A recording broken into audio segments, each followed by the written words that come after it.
Pengertian teks laporan hasil observasi. Teks laporan hasil observasi adalah jenis teks yang berisi informasi atau penjabaran umum tentang sesuatu berdasarkan fakta dari hasil pengamatan langsung. Tujuan laporan hasil observasi adalah mendapatkan informasi dan penjelasan rinci tentang suatu hal. Struktur teks laporan hasil observasi.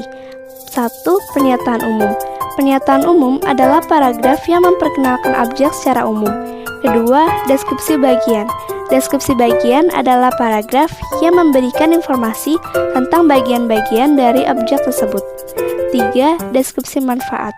Deskripsi manfaat adalah paragraf yang mengandung fungsi dan manfaat pada objek tersebut. Contoh laporan hasil observasi dari bunga mawar. Pernyataan umum, mawar adalah satu di antara tanaman hias yang populer, yang merupakan tanaman semak dari jenis genus Rosa.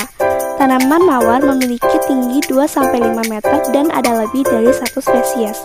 Batang mawar berduri tajam, licin, dan halus, serta bentuk daun yang mirip dengan panjang sekitar 5-15 cm. Ada berbagai macam warna bunga mawar, seperti warna merah muda, merah, kuning, putih, biru, bahkan hitam. Di bagian mahkota bunga terdapat 4-5 helai daun mahkota. Mawar hidup di daerah yang sejuk. Budidaya bunga mawar bisa dilakukan dengan menanam biji, okulasi, dan stek batang. Di masa pertumbuhannya, perawatan merupakan faktor paling penting agar bunga mawar tumbuh kuku dan tentunya indah. Beragam cara bisa dilakukan untuk merawat bunga mawar, di antaranya dengan membasmi rumput liar dan gula di sekitar tanaman, menyiram tanaman dengan rutin, dan memberi pupuk secara rutin 3-4 bulan sekali dengan dosis yang sesuai. Pagi dan sore hari merupakan waktu terbaik untuk menyiram tanaman karena suhu udara tidak terlalu panas. Lakukan juga pemangkasan terhadap tangkai yang sudah layu dan dahan yang kering, dengan tujuan agar batas menjadi kukuh dan tumbuh tunas yang baru. Di Indonesia, kita dapat menemukan jenis bunga mawar seperti modern garden rose, bud rose, old garden rose, climbing rose, shrub rose, English rose, dan wild rose atau mawar liar. Dikarenakan warna dan bentuknya yang sangat indah, bunga mawar biasanya dijadikan sebagai tanaman hias.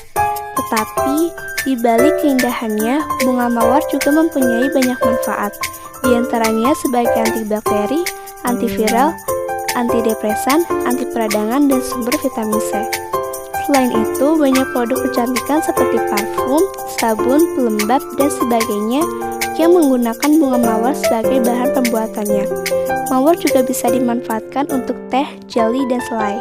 Kaidah kebahasaan teks laporan hasil observasi. 1. Nomina atau kata benda adalah kata yang menyatakan nama semua benda atau segala sesuatu yang dibendakan. A. Nomina berafiks, contohnya perumahan, perkampungan, dan lain-lain. B. Nomina berulang, contohnya kantor-kantor, gedung-gedung, orang-orangan. C.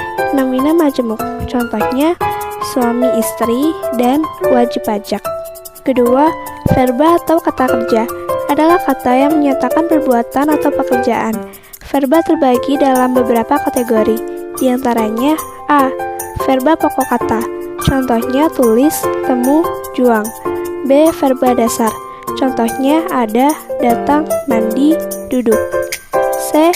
Verba berulang, contohnya berjalan-jalan, merangkak-rangkak, kejar-mengejar. D. Verba majemuk, contohnya jual beli, ikut campur, dan pulang pergi. 3. Afiksasi.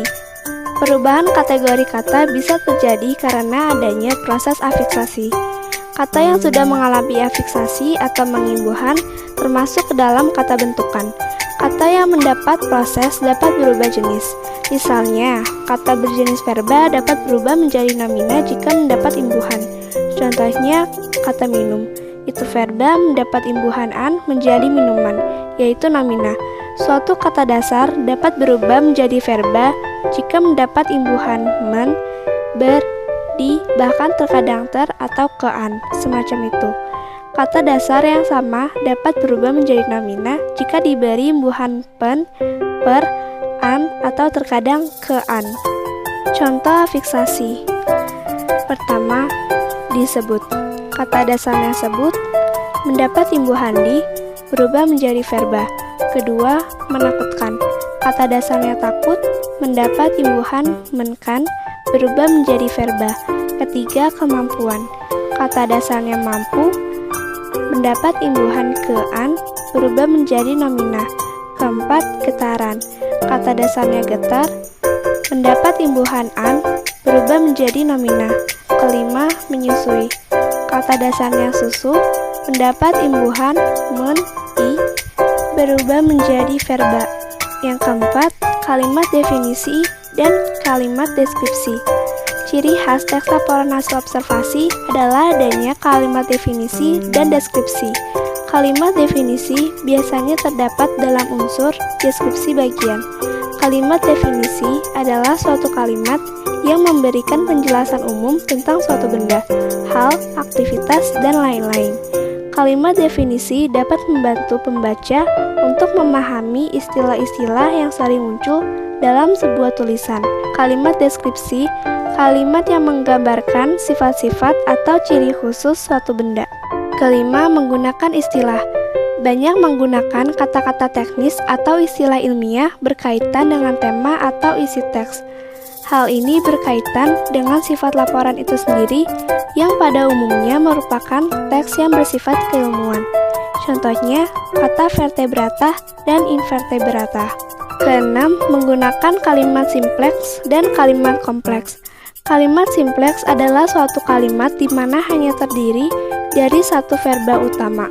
Hal ini dikarenakan pada kalimat simpleks hanya menggunakan satu peristiwa, aksi, maupun tindakan.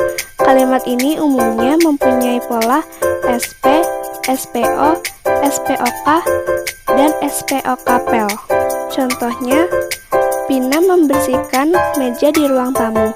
Maka kalimat di atas mengandung pola SPOK. Nisa menyiram bunga. Maka kalimat di atas mengandung pola SPO.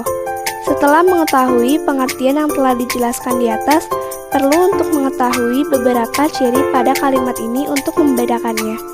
1. Terdapat dua peristiwa dan kejadian di dalam kalimat kompleks. 2. Kedua struktur di dalam kalimat kompleks dipisahkan menggunakan tanda koma maupun konjungsi atau kata penghubung. 3. Mempunyai dua subjek dan predikat di dalam kalimat kompleks. Contohnya, A. Jika kamu mengikuti nasihat orang tuamu, maka hidupmu akan lebih baik. B. Jangan membuang sampah sembarangan agar tidak mengakibatkan banjir di musim hujan. Sekian penjelasan dari saya. Maaf jika ada kata-kata yang kurang berkenan. Terima kasih. Wassalamualaikum warahmatullahi wabarakatuh.